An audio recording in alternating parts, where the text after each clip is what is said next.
Assalamualaikum warahmatullahi wabarakatuh.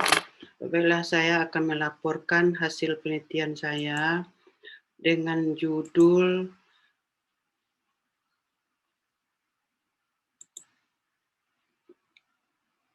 Panduan Pelatihan Pengembangan Empati berbasis pendekatan pembelajaran experiential learning dalam rangka pengembangan empati mahasiswa. Anggota penelitian saya ada 2 orang. Yang pertama, Bapak Dr. Tasril Bartin. Yang kedua, Ibu Fevi Sunarti. Saya dari jurusan pendidikan luar sekolah. Latar belakang masalah penelitian. Penelitian ini latar belakangi oleh pandangan bahwa empati merupakan salah satu aspek kecerdasan sosial emosional yang mempunyai peranan penting dalam kehidupan seseorang.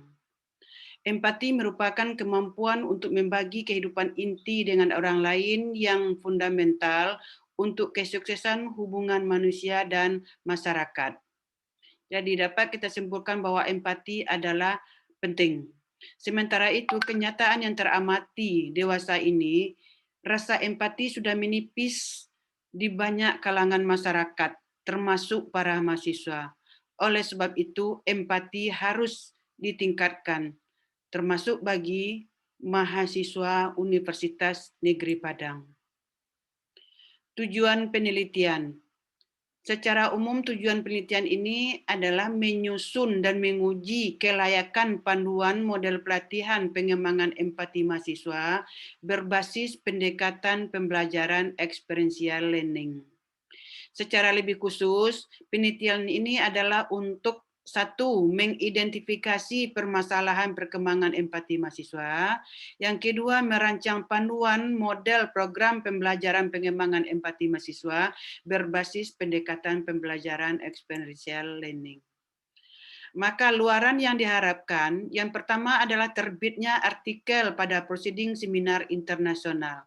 Yang kedua, tersusunnya panduan model program pembelajaran pengembangan empati yang dilengkapi dengan perangkatnya. Yang ketiga, terdaftarnya hak kekayaan intelektual atau HAKI. Metode penelitian. Penelitian ini merupakan jenis penelitian pengembangan atau research and development yang ditujukan untuk pengembangan model pelatihan pengembangan empati mahasiswa. Adapun model pelatihan yang dirancang adalah mengadopsi model pelatihan yang sudah ada, kemudian mengkaji spesifikasi model, mengkaji kelebihan dan kekurangannya. Langkah-langkah yang dilakukan dalam penelitian, yang pertama mengadakan studi pendahuluan dan analisis kebutuhan. Yang kedua, melakukan analisis instruksional atau perencanaan. Yang ketiga, mengembangkan produk awal. Yang keempat, menguji lapangan awal.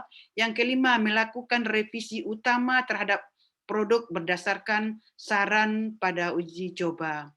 Dan yang keenam, melakukan uji coba luas draft model kedua. Yang ketujuh, mengadakan revisi akhir. Yang kedelapan, finalisasi model atau panduan. Subjek penelitian ini adalah mahasiswa program S1 Universitas Negeri Padang yang terdaftar atau masih mahasiswa aktif pada semester Januari-Juni tahun 2020. Teknik pengumpulan data dan analisis data. Teknik pengumpulan data digunakan dalam penelitian ini adalah teknik kuantitatif yang dilengkapi dengan pengumpulan data secara kualitatif. Untuk menguji keefektifan panduan model dilakukan yang pertama uji coba ahli, baik dari segi rancangan model yang diminta tanggapan dari ahli perancang pelatihan dan ahli bidang bahasa ahli di bidang bahasa yang melihat ejaan, diksi, dan struktur bahasa. Sedangkan untuk melihat keefektifan panduan, diminta masukan dari para ahli yang kompeten dalam bidang materi pembelajaran disusun, dan selanjutnya dilakukan uji coba terbatas terhadap peserta pelatihan. Jadi uji coba terbatas terhadap peserta pelatihan akan dilakukan pada tahun kedua. Karena penelitian saya ini 2 tahun, maka ini baru tahun pertama. Hasil penelitian.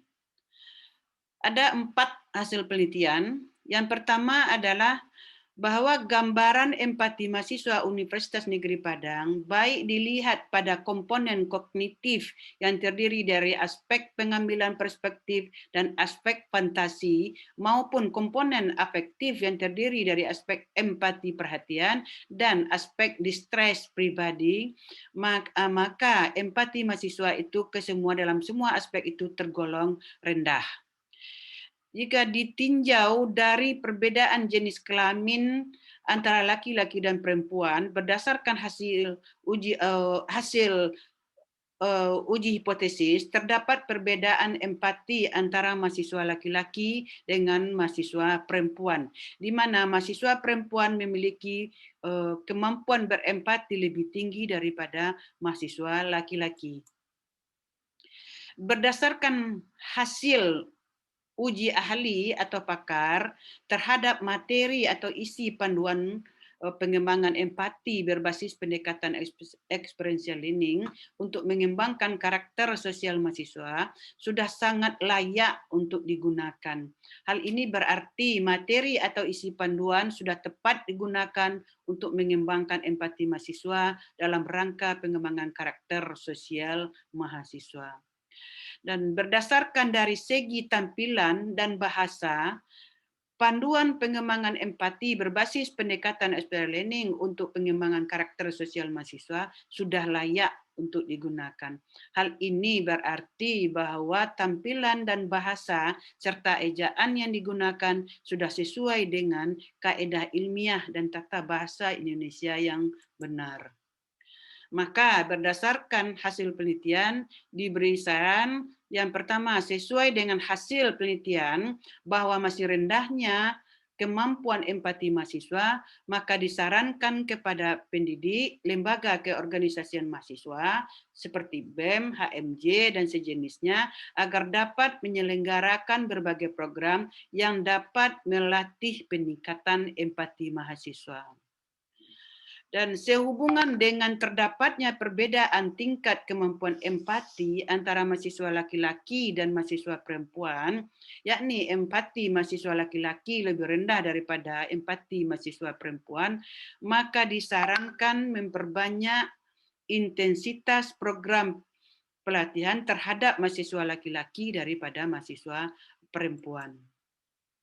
Selanjutnya, sehubungan dengan hasil penelitian yang bahwa layaknya panduan pengembangan empati berbasis pendekatan experiential learning untuk mengembangkan karakter sosial mahasiswa, maka diharapkan penyelenggara atau pengguna panduan tetap mempertahankan dan menggunakannya secara konsisten. Dan sehubungan dengan temuan dalam segi tampilan dan bahasa bahwa panduan pengembangan empati berbasis pendekatan experiential learning tergolong layak digunakan untuk mengembangkan karakter sosial mahasiswa, maka diharapkan penyelenggara atau pengguna panduan tetap mempertahankan dan menggunakannya secara konsisten. Itu hasil penelitian. Kemudian ini luaran, bahwa luaran saya yang pertama tadi adalah proceeding seminar internasional. Ini sudah terbit. Ini dari seminar internasional non formal education di jurusan pendidikan luar sekolah. Ini kulit daripada proceedingnya. Ini sudah terbit. Kemudian ini artikelnya.